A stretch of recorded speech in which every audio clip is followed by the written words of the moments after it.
needs a win to stay in the fight for the MSI Finals. So given the fact that they're on the back foot, they need to win 2 games in a row here. But they were the 1 seed. They were the team that almost ran the table in groups. They were the ones who were looking hot when they were coming in. How do they get back to that point? How do they extend this series 1 more game? Deficio. I think looking at the pick and ban phase, Soraka is annoying for them to play against because now they try to draft against it basically with that like Leona and Jin comp. Not able to execute it at all. The game kind of falls apart. So either if you respect it that much, you just ban it. I think the fact that they ban Alistar as well on blue side, now you go back to comfort. You do not ban that Alistar, switch it with a Soraka, you first pick that Alistar, and you try and play around Mata's engages. Yeah, and I think transitioning from pick and bans into the game, I want to see MLXG refocus on the mid lane. Faker is honestly going off in these, and Xiaohu has been such a huge part in RNG's wins. He's so good at transferring mid lane power to the other lanes, and looking for those openings to roam around, but it hasn't been the case. Yeah, I definitely think with those 2 changes that you guys just highlighted, you can just change the impact of some of these players. Wolf so far in the tournament has been very low impact, but on that Soraka, he's forcing people to make decisions around that pick, regardless of if he's playing it super well or not. His silences have been on point, so definitely agree there. I want to see the Kindred again on MLXG. Kindred camp mid, even if you don't get the kills, just if you gank someone, you kill someone, you send them to base for like a certain amount of time. If you just chunk them out, then they can't lane, you essentially achieve the same thing with a lesser goal advantage, and that's what we need to see. MLXG visit that mid lane, put pressure on Faker, then snowball that into the other lanes. Yeah, even if you gank, specifically the Fizz matchup, if Faker keeps going back to this pick, ganking and making Fizz burn mana is also a very successful gank because that's a precious resource for him to try and wait for. All right, well, RNG themselves have had a little bit of time to figure out what it is they want to do going into Game 4 of this series. It's time now for us to hand it off to Freak, Spawn, and Jack to get us back into the action. Thank you very much, Dash. Yes, we are ready and excited to get into Game 4 here. Match point now, double match point for SK Telecom T1 here from Korea to make their 2nd straight MSI Finals appearance. Yeah, and I want to talk about what SKT needs to do because everyone's going to think about what does RNG need to do. SKT, keep playing high-pressure League of Legends because the young players on RNG are starting to crack, and Mata even had some shaky plays in that game as well. SKT continually asking the question of RNG and coming out the better in this series so far. And how many times have we seen SKT wear a team down throughout a best-of-5 series? And it looks like they have RNG absolutely at their breaking point. So the way you break them is to play the same level of aggression or go even more aggressive. And yes, RNG throwing the Hail Mary, completely changing their ban strategy. I think it's absolutely accurate here, especially when you consider the bans that SKT are putting in, where look, they continually are trying to ban out Woosh. The Twitch goes away, the Lucian goes away. I could even see, okay, I was going to ask if they're going to Sivir pick, first pick, or ban it away. Yep. Actually, after this game, I pointed to 3 champions and said RNG need to ban these to spawn, and it was Fizz, Soraka, and Sivir. So I'm glad RNG is doing these bans because that's what's been beating them. And welcome to China. If you can't beat it, just get rid of it. Very often on match points, Chinese teams will do this, where they just like, okay, you might beat us, but beat us with something else because we are sick of playing your game. Ooh. It's either a first pick Maokai or first pick Azir. Has to be a Maokai, come on. We are thinking it's the Maokai for the initiation, but this just depends how scared they are of Faker's Azir. Now they give this up. Oh my god, I think this is hugely favorable for SKT. So the reason this is favorable is because the 2 strongest picks left over are both flanking champions. Deficio already hit it. Azir does not deal with flank as well at all. And they've just given the 2 best in the game to Duke and Faker. And Azir and Ryze, in my opinion, are somewhat tradable, but nothing trades with Maokai. You'll be able to pick the Echo, but it's just not the same in my opinion. Point and click. Targeted routes coming out of the 2 teleports of SKT. The Maokai and the Ryze will reach you, period. You can't even really disengage it with the Azir knockback. So this is, I think, scary things. And Royal, understanding that it's now a very aggressive team from SKT, they have to kind of go for it to make this work. Looking for some defense to buffer them back. And Nidalee was up, but they go for the Graves. Just because I think SKT has such a team-fighting behemoth right here that they need a team-fighting jungler. Otherwise, you could have expected MLXG to go hard with Nidalee. This means that Blank's going to be able to get Kindred as well. My problem is that there's only going to be soft CC out of anyone on the RNG lineup. I mean, unless Xiaohu goes super aggressive, looks to make plays, MLXG is not going to have anything. I mean, they're probably looking at Echo top lane to be able to maybe try and keep down the Maokai. He's only going to have follow-up CC. I think it's almost certainly the Echo. And then at that point, you have to wonder what Woosh is going to do as an AD carry against the Ezreal with the bans against him. I mean, has to be Kalista one more time. SKT just look like they're so prepared for this draw. It definitely has looked very good. Tris. No, it's going to be Tristana in for Whoosh, a longer range, and the Poppy comes through. They don't want the Echo, actually. Looking for something a bit more disengagey. Poppy to knock people out. I actually agree with the Poppy because the one way you win this fight is if a flank comes through and you nail the two flankers. You either get the Rise or you get the Maokai. All of a sudden, Tristana, not under any threat, can start chunking people out. So they have that win condition. One thing the Poppy can do that Echo cannot is make a fight 4v5. It's also something Trist can do, albeit for a shorter amount of time. The Trist ultimate can definitely reset fights as well. I still am hugely favorable towards SKT's team composition because of the 2 point-and-click flank champions they've been able to pick, but I am very happy RNG decided to change up their bans, because if they weren't going to do it here, I don't think they'd ever get a chance to try. So Royal at least making the Koreans of SK Telecom T1 play a bit differently. The Karma, though, still in. If you don't get Sivir, why not find another ultimate that lets your whole team move fast? And Wolf can do that on Karma a little bit with the Mantra. And yeah, it's Royal trying to kite back and say, if you don't one-shot us, Azir and Trist and Graves, all three will put out obscene amounts of damage over a fight. 2 tanks in the front line. Looper and Mata can hold up, I assume. Pressure's on RNG right now. Even with their team composition, you look at it, it just screams lane swap even at the start of the games. I mean, Graves, Tristana, they're going to be able to push down lane so hard. This is going to be a tough game for RNG to win. We'll see if they can do it. Let us know who it's going to be. Double match point for SK Telecom T1. Hashtag RNG win, hashtag SKT win for who it's going to be. This best of 5 could be over with 3 straight wins for the Koreans of SK Telecom T1, but we are in China, here in Shanghai, and Royal Never Give Up could certainly turn this one around with 2 games and bring themselves into the finals. Yeah, but really I feel like RNG is going to have to outplay substantially right here, because if I look at the way the pick and ban phase was traded back and forth, RNG picked Azir with Rise Up, traded that back. They picked Graves with Kindred up, and they didn't really have, in my opinion, a great answer for the Maokai choice. So I think just raw power-wise, SKT's composition is stronger, but RNG will have to take the aggression and find a way to outplay. In one instance it isn't, and that is if Tristana gets going. I mean, it is so hard to execute upon, but flashbacks of CLG's final versus TSM, where Stixxay went crazy. A young AD carry and Whoosh can echo a storyline here against a very experienced lineup. It's definitely a possibility here, and we get ourselves into the opening moments of the game, and it is a top-side invade yet again from Royal Never Give Up. Blank cutting back. No trinket down from him that I saw. Fervor Ezreal. Sometimes you see Thunderlords on him, so that's a choice. And actually, even though Whoosh might be a Hurricane user, actually doing Warlord's Bloodlust, he really wants to survive the fact that he's taking a lot of attention in the back line. He wants to be able to go IE. Like, that's what it is. He wants to be able to get to his power spike sooner. He doesn't want to have to invest into lifesteal. He wants double Zeal item, I'm assuming, into IE, and be able to just take over team fights at the same time that Xiaohu is spiking on his 3 items of Azir. They want to sync their power spikes perfectly. Yeah, based on that choice, I also don't think he's going to be going with the Rageblade Trist that we saw from Stixxay. I think he's more likely to go with something that NL did, which was actually Infinity Edge first. I don't know if he's going to go that far into it, but he has the potential to do so. I think BF pick into Hurricane. I think that's what he should do, absolutely. See what it ends up being. Wolf and Bang. Make sure that no one's in that tri-brush, and we will have ourselves a lane swap game. Jungle start not happening for SKT. Their dual lane walks into lane. Similar for Royal Never Give Up, who did walk into this one a little bit later. I do think the poke of Ezreal Karma is really threatening, and I think it's actually a positive for RNG that they're not playing the 2-on-2.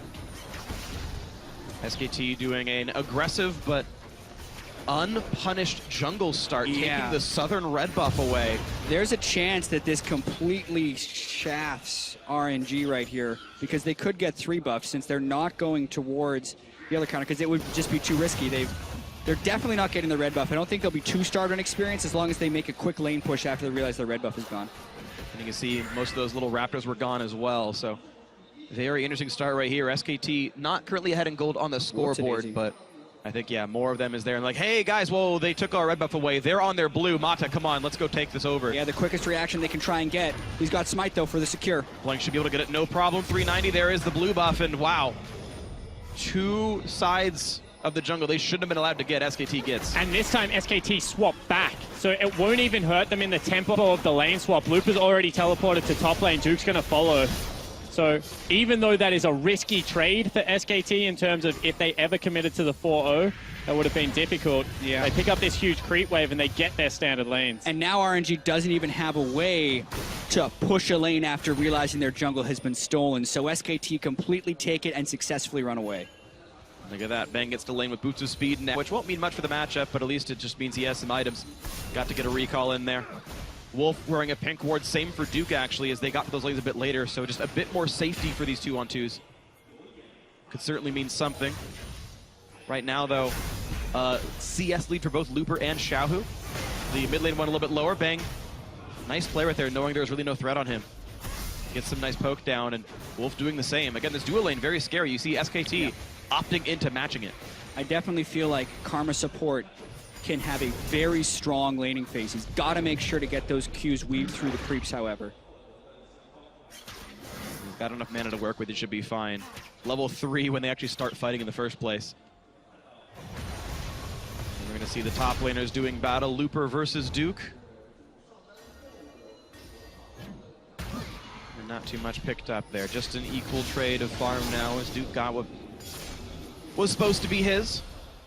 And right now, Faker's running, once again, teleport, which is very standard on Rise, into what is an exhaust on Xiaohu. There should still be windows where Xiaohu has kill threat along with MLXG's Graves. Yep. However, they have to go as soon as he's level 6, because Faker, when he gets towards that Catalyst, is going to start out-trading, out-sustaining this Azir lane. So RNG should still have windows to capitalize on this early game, but can they make it happen? Because the answer in this series so far has been no. And SKT has also been refining the way they play around these early games. Faker and Duke, very willing to use their earliest teleports to get back to lane and to make sure they don't get out-pressured there. Nice Oh, Because they're picking the range supports in the matchup, which is to speak towards Wolf and Bang being able to hold their own in laning phase and not need the backup of the double teleport. And then, once SKT have been able to use the teleport for the laning phase, they use the teleport for the mid game and the follow-ups on the gank. So SKT continuing on the process that led to their Game 2 and Game 3 victories. And Duke on a second recall now, actually, coming with double rings plus the corrupting potion. I want to know if Looper's going to choose to match that. Otherwise, I think he gets worn down against just a significant mana regeneration and ability power advantage from Duke. It could actually break that matchup a little bit here. so one thing I do like about Poppy is if you go Cal and you have your buckler, your sustain is actually quite high in lane. Like really easy to sustain up against a Maokai. But in saying that, he has to go back pretty soon because he stayed for a very long time. He doesn't quite have the gold for a Spectre's Cowl, which he'd want to be his first buy. Yep. And also, he's probably waiting on his teleport cooldown if he doesn't want to lose too much pressure in the lane. Baker looking for the play onto Xiao, who takes the exhaust as just punishment for using his own ultimate, which is a much shorter cooldown, so Faker getting out ahead on that one. And Xiaohu didn't go in. Like, that is the window right there. Get the exhaust, go aggressive, but they didn't know where the jungler was out of SKT. So they sit back by their time, and that's a huge cooldown right now. Yeah, MLXG and Blank were both close, but MLXG also knew he wasn't wearing any buffs, and Blank is getting some counter jungling of his own, definitely taking the tempo But advantage. Xiaohu from wants MLXG. him. Well, Flash is up on Kindred. The Should most be able they to burn a flash. Yeah, well, Flash for a big wolf steal is not the best situation, so Blank biting off, bit off a bit more than he could chew. SKT overall slightly up in gold now as a result, stacking up their tier on Faker. And Woosh just running out of health. He's already chugged through his potion. SKT, meanwhile, finally Bang did take some damage, but he's still got a biscuit to chew through. Honestly, these lanes all looking quite good for the Korean representative here. And let's just look at like what makes Ezreal not great in the laning phase. It's because he has to go a tier, has a slump earlier than usual, and he can't push out against something like a Tristana or a Sivir. What does Karma do in this lane? Completely nullifies any advantage in pushing that Woosh would have. And also, because she is strong at the earlier stages of the game in terms of damage, really doesn't mean that Bang going through his power trough means all that much. Exactly. Let's talk about double tier in the context of this game, because Faker's got a tier, and Bang will be going for a tier 2 as MLXG. Looked like he just straight up took the blue from Xiaohu. That's a mistake. That is something we haven't seen from them yet. But double tier in the context in this composition, I don't think hurts SKT a huge amount, just because Trist won't be able to shove out against the Karma tier. And tier helps Rise just do more damage. But right now, before the tier's even built, Blank without flash is a little bit caught. Yeah, Xiaohu wished he had some mana there to be able to do anything. He could have gone for the flash ulti, honestly. I think he had enough to pop the ult, but now it's Just some poke. MLXG low on health, losing part of his jungle. He's got that Hunter's Potion, though. He shouldn't be in the worst situation. We do have Leaper back in a lane. He saved the teleport and used it with a Spectre's Cowl. So I actually don't think you can flash in that situation. It gets you an immediate kill as they go aggressive. Looking on that to Wolf. Exhaust onto Woosh, turns back around, pops the stun. But still, again, a one trade by SKT. The shield coming out of Karma and plenty of damage out of the Qs. Mantra, Woosh is going to get jumped on. Exhaust onto Bang, but they don't have the follow-up damage required to do anything to him. Even Wolf's going to be fine. Yeah, MLXG is around, but Woosh getting lower and lower. And now here comes Blank. Mantra's in a world of hurt, jumps backwards. End of the line for MLXG, zones him out, but Royal starting to lose heavily. 500 gold down just from the laning phase. Yeah, so if really good trade out of SKT there, actually. They're absorbing a lot of pressure right now, and they have a 12 CS advantage. The reason I don't think Xiaohu could have flashed is because going back into Faker's lane means that you now are up against a Ryze that can chase you down, and you don't have flash to get away from him. Yep. And it just puts Xiaohu under too much pressure. He's not there to win the early game for RNG. He's there to win the late game. It should be Marta and Woosh that are doing the work right now. And looking at the lane, Faker's got to have a huge grin on his face, knowing that the enemy jungler took blue from his opponent, something that happened to Faker during the group stage and put him in a world of hurt. So now, Xiaohu doesn't have the mana to counter, and Faker is just taking this blue mistake from RNG and making the whole team pay. And now the recall's coming through. Tier plus Sheen in for Bang. This should be Woosh's recall as well. You're not allowed to lane against a 2-item enemy champion ever. And we'll see what he goes for. This is the moment of truth. He actually has roughly the money for Rage Blade. Right on a ward. Yep, right in front of the trinket. He won't get stopped this time. No one's in range for another skill shot. He knew the ward was there. They hit it twice. Once again, it's just little things in the game of League of Legends. That costs you like 6 seconds. All of a sudden, you can't catch the next minion wave. No, Woosh would have been able to rocket jump away, save maybe 2 seconds for a safer recall, but went for a greedy recall once again. And this is now 3 winning lanes for SKT. Is going to make it all the more difficult for RNG to come back. 700 gold the advantage. Xiaohu wanted to play Azir. He wanted so badly to take that champion away from Faker that he's first picked it several times now. After realizing that Faker would play it quite well in game 2, and he's losing his lane. Yeah, a lot of that has to come down to the blue buff, but a lot of that just has to come down to Faker playing out of his mind right now. They're going for Lupa. Yep, they have the ability. Duke pulls aggro early, but they might still be okay. Plenty of damage dealt down to the Poppy, who doesn't have the ulti available. Picks up the Buckler again, and just can't get away. Blank gets the kill. First blood to SKT in what could be a deciding game 4. And Faker didn't even have to go there. I mean, he teleported to the pink ward and then was just like, I don't even have to show that I've burnt this cooldown. Great juggling and aggro there. I mean, SKT definitely looking to try and close RNG out here, but RNG making one more move. Faker doesn't have his teleport, but I don't think RNG knows that, and SKT smartly respect the play and don't let RNG back into the game. And this is what we expected out of SKT. Don't match fire with fire. Play the cerebral game. You know, beat them around the map.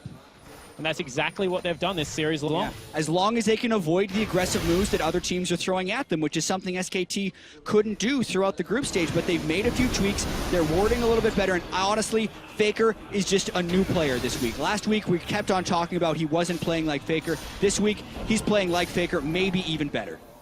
Beautiful stuff right there. Again, walks in, feigns, doesn't even feint it, goes for the one-on-one, pulls Xiaohu's exhaust, who was not in turret range to pull aggro, couldn't go for the big outplay and make that work any better. Faker walking away again with a summoner spell advantage, plus 20 minions in the matchup. And you know, like the reason it's so big, because now even if they gank him and get perfect execution, there's a chance he turns around and blows up Xiaohu. Even in a 2v1 situation, I mean, with the Catalyst boost of swiftness, he's going to get back in range quick enough to just kill one of them. And it's just opening up this side of the map. They won bottom and mid that hard that Blank is just uncontested. He can walk up and down river as much as he likes. Very comfortable as well. That Devour kill on Dragon gives him 5 more, and he just picked it up, so he's got a head start on trying to head towards Sated. 6 stacks so far. I mean, it's just looking so good for SKT. This is a continuation of game 2 into game 3, and it's the way SKT wears you down throughout a series. RNG completely changes their bans around. SKT again pick double TP and look to play the map while neutralizing any of the laning phases. Yet this game, they actually win all 3 lanes, as well as being able to play the map with double teleports. So impressed with the way SKT has adapted to this tournament and this series. Yeah, thanks to the first blood kill, Blank's ahead in gold as well. He wouldn't have been without it. The farm's actually pretty good for MLXG, but... Real good things. Looking now at the bot lane. Woosh forced to jump away, but the root's still on for Wolf. Bang, looking for more plays. Another Q. Ooh, that one's gonna miss actually. A slow coming out from Mata's Braum. Another Mystic shot lands the Sheen, just doing so much damage. Why that happens, the collapse also one more time comes out onto the blue buff. I mean, right now, RNG just have no room to play this map whatsoever. They're pressuring all 3 lanes and taking everything. That pink ward has been in the jungle for so long. Yeah. And when I talk to teams that have been starved out by SKT in the past, you ask them what it's like to play, and it's that they can test everything, even the small minions in the wave you have to fight for. RNG really trying desperately to do something here. Teleport about a half second late for Looper, and yeah, easy escape for Bang. Burn Summoner heal for move speed, but otherwise just rocket jumps to make, Arcane shifts to make that happen. A trade of equal summoners as Woosh burned his as well. And MLXG walks in a lane just to take farm. He has to shove it out. Like, they have to recall. Mata is so low right now. They have no other option but to respect the laning power and use him just to relieve pressure. This early game has been a clinic by SKT. They've avoided every move RNG has been taking at them. The tier Ezreal, not a weakness here because of the way they're able to support it with the Karma, shove the lane much more quickly. Trist is in a power trough right now. It's actually Ezreal who's only going to get stronger and is already winning the lane. And SKT going for every single buff. Good smite by MLXG, looking for the play. Ulti's not going to land from Xiaohu. Woosh can't be there either. SKT went for the red buff steal. It was smited out by the RNG jungler. But nothing really to show for it here. Blank wearing the Rift Herald buff, buffing the minions up and taking that turret low. And Woosh is shorted a couple of jumps in a row. That's Xiaohu making another mistake on his ear. A champion that he was playing flawlessly in the group stages. The drone from Duke. The flash route in, and that's not going to be good for Xiaohu. The second kill of the game goes to SKT. Beautiful. This is SKT's experience shining through so much. This is RNG also not playing to the same level they did in the group stage. They have been worn down by SKT. They are not making the right decisions. They are walking into a lot of traps that SKT is fairly easily setting. They didn't have wards in the river there. Xiaohu needed to run down, not sideways. Another kill and another big advantage for SKT. Summoner's up for him, and now Blank and Fake are looking to take some damage off of this turret. Health bar chipping away as the pieces of rock start falling off, down to half HP now. Even Wolf joining in the flash route, and MLXG, here comes Mott, to turn it around, but Faker walking around, getting out of turret aggro, staying alive. A burn of flash for him, burn of flash for MLXG. Yeah, and even Mata starting to make some mistakes. He flies in there. What would have been a turnaround play on game 1 as he nails the slow is this time just relieving pressure off his mid lane. And honestly, all of these plays are set up in advance because of the deep vision that they're able to secure. They're able to shove people off turret time and time again. And here, Woosh is going to be pushed off easy farm from the turret as well. Like, Wolf, Blank, and Bang don't seem like that threatening of a duo, but they have to respect the double teleport since people were behind them and could teleport in to make a big play. The pings are actually going down from SKT right now. They're thinking about potentially going for a dive, also notifying the team that MLXG is there. Scary things as Ult comes by. Tags Mata. Actually, I believe it saw MLXG coming down as well. They ping it off and say, hey, there's someone there you didn't know about. And it means that the SKT bot lane can stay safe on this one. Looper walking back to the top side, but down quite a bit under Duke, who's got 2 stacks at his Dark Seal. It's got to feel good being Maokai in that situation. And 2.5, almost 3,000 actually, the gold lead. SK Telecom T1 looking to close the series out with 3 straight wins and keeps going this way. And once again, they recognize the top side of the map. They can play aggressive now because Duke can take the turret. Faker rotates into Fog of War, sweeps out even more vision for his team. Backside at the same time, backs off a little bit. I mean, now they're playing up again because they've chunked out Woosh, but they're not taking any unneeded aggressive plays. MLXG's still here. Mata doesn't even have flash. There's no play to make. I guess he's watching for a dive, but that's it. Exactly. So much of this regular season was Mata kind of guiding the young talents into making the right decision, and they were doing it in the group stage. But right here, SKT are the ones making the right decisions, and RNG just doesn't seem to have cohesion. Looper just in the wrong side of this one. 1 versus 3. Faker toying with the sweet a little bit before he eats it. Nothing else for this Poppy to do. Faker's got a sweet tooth, so does Blank. Who's going to get the calories? Goes to Faker. 2-0 on him. This Rise still scaling up. Yeah, I mean, this is a message SKT sending to both Flash Wolves and COG as well, that they are here to play and they should be considered the favorites. They come into the bracket stage and the knockout stage as the 4th seed, and the SKT underdog story never really took off because everyone has been respecting Korea this entire time and thinking they would ascend back to their peak form, and it's looking like they're there, especially with the way they're playing this game. And look how controlled they are. They're taking everything off the map, and they're not giving up anything in response. I mean, MLXG has walked into bottom lane probably 3 or 4 times in the last couple of minutes, and they just back away, play it respectively, clear out the minion waves. They're not even getting chip damage on a turret. Credit to Wolf and Bang, they're 30 CS up in their lane. And what has been a weakness for SKT, at least in my opinion, this whole tournament long, has been proven to not be the case in this best of 5 against what we would consider one of the strongest duo lanes left over. I agree, but I also think this comes back to the whole range support call. Like, having a Karma into a Braum in this laning phase gives the poke advantage heavily to SKT.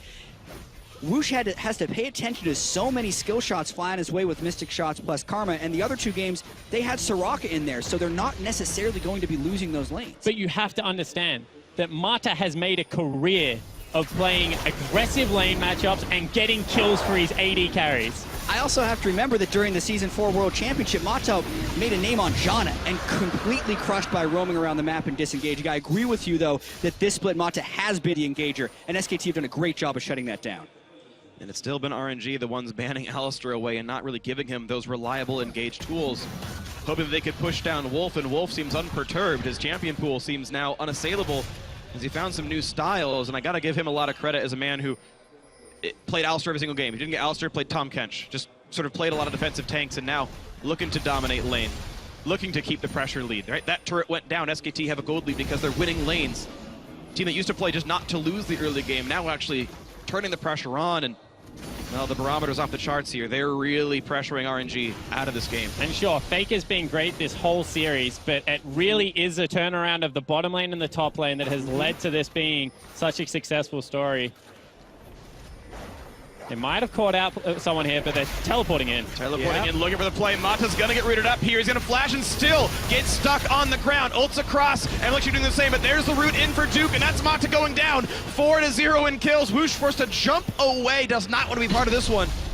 MLXG escaping through the base gate, and SKT taking over all of the map. And these wards are a great example of why SKT can be so dominating when they are on their game, because even if it looks like someone has caught his position, SKT will never extend beyond their ward line. So they can always teleport in behind you once they have a lead, making it so nothing you do works. They get another kill, and they look to get 2 more turrets. And this is an example of them understanding how far they are ahead, because they know that this time around, RNG can't pull the trigger and go aggressive. Not only do they not have the right support to do so, but they just don't have the items to kill out one of the members that is there. So it's a mixture between SKT understanding their lead and RNG falling behind in the laning phase and not being able to play their style. And SKT, as far as improving, we talked about that storyline. We'll get to that in a minute. We get to watch that fight again. Because let's take a look at this. If this is any other game, Mata turns around, initiates onto Blank, and they kill him. However, this game, they're out of position. They don't have the items to be able to go for a cutoff. Duke just takes no damage, like whatsoever. And this is SKT, you know, playing great League of Legends, but also understanding just how far ahead they are. Yeah, and they've gone distortion boots on both of their solo laners as well, so they can reduce those teleport cooldowns and leave even smaller windows for RNG to come back. And at this point, even if they don't teleport in onto the right fight with their 8,000 gold lead, they may still be okay. They get Mata jumping again. right in. Mata even puts the shield the wrong way, still survives for now. And now it's the re-engage. Blank pops the Lamb's Spite, stays alive for a bit longer, and now we have Faker in the battle. Duke in the front lines. Looper, though, left alone, rooted up once again, will go down. Faker on a killing spree, 5-0. And SKT on pace for a perfect game heading into the finals. And they're not even scratched. SKT can just turn around and start up the Baron because they have so much damage, and RNG have no response right now. Sated Devour on Blank, only increasing the speed in which they can do this objective. They don't even need Bang to take it. He's the one zoning off MLXG. This is quite a display by SKT. Beautiful execution. Baron gonna go down. A nice smite coming through. More poke from Wolf, and SK Telecom T1 are unstoppable. They're honestly beautiful to watch play when they play this style of League of Legends. It's kind of almost disheartening for any team looking on, because you have to just respect how controlled, disciplined, but then when they do go aggressive, how well they execute on these teams. Yeah, and Duke was in range for Twisted Advance there, but even if he wasn't, they had the Karma to speed him up. So very easy initiation for them to make. At that point, Faker walks in the side and can also just chain down Looper. And look at this, Faker, he leaves Xiaohu on like 200 health. Anyone else could easily chase underneath that turret. He's like, no, the main prize is actually Baron right now. Not going to chase, turn around, blow up Looper, get the objective for my team.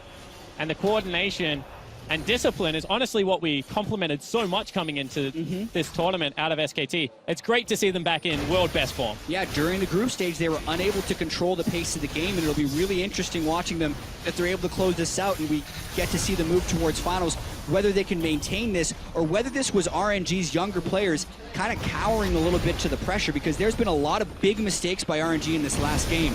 MLXG taking blue buff away from him, Whoosh whiffing a couple rocket jumps, and Mata in these last few games just not even close to landing his initiations, because right now it's all SKT.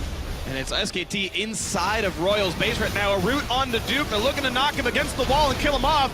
An explosive charge on his head, but it's not enough to kill off the tree. Papio just buys some time, but there's still no kills. Keep in mind, Duke was inside their base, roughly 1v4, and doesn't care. Mid lane turret goes down. SKT 6-0 in that score. Yeah, exactly right. This is why people pride Maokai as the best solo tank in the game, because he's just able to do things like that, go aggressive in situations where you honestly shouldn't be able to. Drew just showing how dominant he can be on the best top lane tank. Yeah, now he got a sap magic off on a couple minions and is almost back to half health by now. So SKT looking to extend the duration of this Baron push. And they keep splitting back and forth between the waves. And how are you going to catch up to Bang and Blank when your hard engage is a Xiaohu flash ult or a Mata doing the same thing? And, well, those guys can kite away. Kindred and Ezreal very, very safe.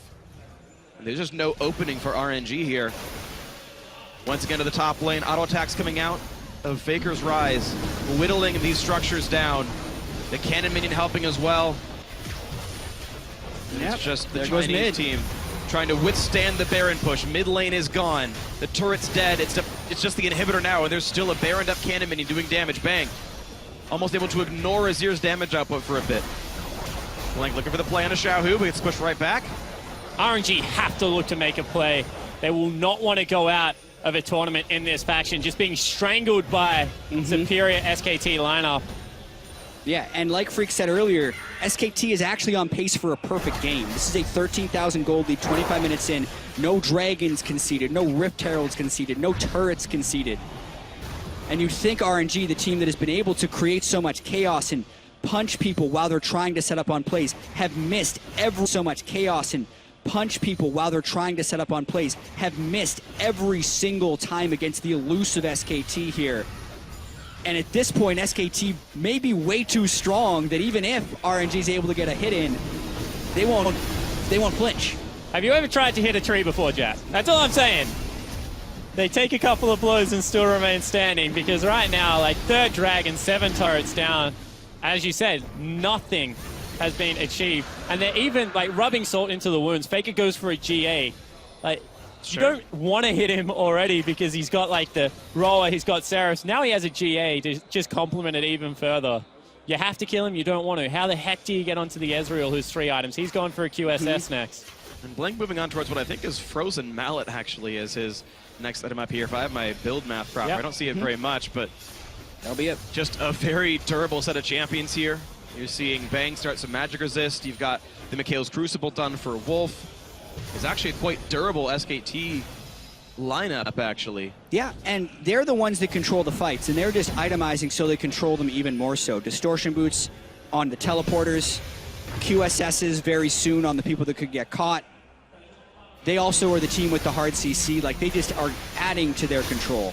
They've got everything looking to close this one out. Sub 30 minutes. 3 in a row put them in. Faker gets the root on MLXG. Mata puts the shield up, but look at the health bar loss. Poke out of Bang, goes in, gets 1! Might look for a second here. So far, so good for SKT. 2 kills picked up. Faker pushed back even farther thanks to the Poppy. Now Bang is exhausted. Lambs of Bite comes in, Blank hitting that one pretty early to keep him alive, and it's a flash out from Whoosh. Lupercott forced to flash out himself, but the re-engage on in, and they're gonna pick off Whoosh 8-0. Only 2 alive for Royal, as SKT look to close out the series right now. Yeah, and that's large death timers right there. SKT looking to perfect game RNG to head into the finals. And if you thought SKT were mortal, where their apotheosis is nearly here, Xiaohu goes down, the perfect game in the last match of the semifinal. Into the finals they go. SKT are here to stay with a perfect game win over Royal. And the impressive thing is it's Wow. not just Faker. It is a whole team lineup once again back in form. And SKT took the energy right out of this building during this series. Every game progressively better for SKT. Even though the second one was the fastest, the way they deconstructed RNG's strategy and really seemed to both mentally as well as mechanically beat RNG culminated in the perfect game to move to the finals. And let's not make any mistakes. This is a great RNG lineup. They went 8-2 during the group stages. Were able to take a game off the world champions in game one, but you just have to take your hat off in respect to how well oiled this SKT machine really is after what was a nightmare group stage, falling down one game in a best of 5. Others would have crumbled, and they just got so much better. And that's the biggest thing, right? After they had the bad group stage, they lost first game relatively convincingly, and then 3 games later, 2.5 hours later, they perfect game that same team. That's incredible. Yes, it is. And it's just a microcosm of how this tournament has been. Start a little bit shaky and then get real good by the end here. And you gotta wonder, the matchup tomorrow, both these teams, whether it's CLG or Flash Wolves, will have to be very afraid of this SKT. That's what I was going to say. You saw them both in game one. They were sitting front row. They kind of got grins on their face. They're like, oh yeah, this is going all right. Talk about sending a message to whoever has to meet you in the finals. Yeah.